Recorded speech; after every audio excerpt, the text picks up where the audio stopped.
इस वीडियो में मैं रिव्यू करूंगा टैबलेट्स का जिसको एम किट के नाम से जाना जाता है और इसके अंदर जो एक्टिव ड्रग है वो है लीवोनॉर्जेस्ट्रल और जो इसकी डोज है वो है 0.75 मिलीग्राम्स। एक पैकिंग में 2 टैबलेट्स आती हैं तो दोनों को मिला के बन जाएगा 1.5 मिलीग्राम्स। ठीक है। अच्छा, मैं बताता हूँ इसको इस्तेमाल कैसे करते हैं। ये इस्तेमाल होती है पोस्ट कॉइटल कॉन्ट्रासेप्शन के लिए। मैं आपको सादा सा मतलब समझाता हूँ कि जैसे कि हस्बैंड वाइफ हैं, उनके बीच में सेक्स हुआ है और वो जो है हस्बैंड का जो स्पर्म है वो वाइफ के वेजाइना के अंदर रिलीज हो गया है, तो जिसकी वजह से वो प्रेगनेंसी हो सकती है।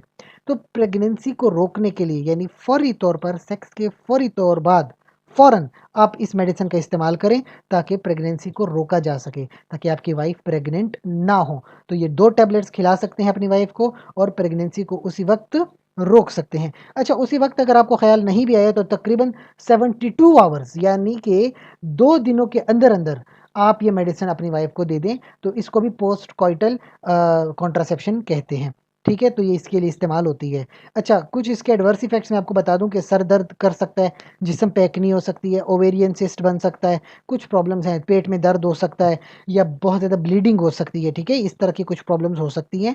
इसके अलावा कुछ वार्निंग के तौर पे याद रखें कि अगर तो खातून इस मेडिसिन को भी लेती हैं, साथ में सिगरेट स्मोकिंग भी करती हैं, तो इससे बहुत बड़ा नुकसान हो सकता है। तो सिगरेट स्मोकिंग नहीं करनी, मेडिसिन इस्तेमाल करने तो सिगरेट वगैरह नहीं पीनी है।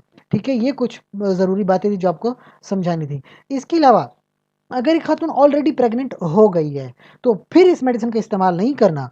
प्रेगनेंसी को रोकने के लिए मेडिसिन इस्तेमाल हो सकती है, लेकिन एक बार प्रेग्नेंट हो गई फिर ये मेडिसिन इस्तेमाल ना करें, वरना बच्चे की जान को भी खतरा है और आपकी जान को भी बहुत खतरा हो सकता है। इसके अलावा कोई सवाल हो तो कमेंट सेक्शन में पूछें। साथ ही गुजारिश करूंगा चैनल को लाइक कर लें, कमेंट करें, शेयर करें, सब्सक्राइब कर लें। शुक्रिया।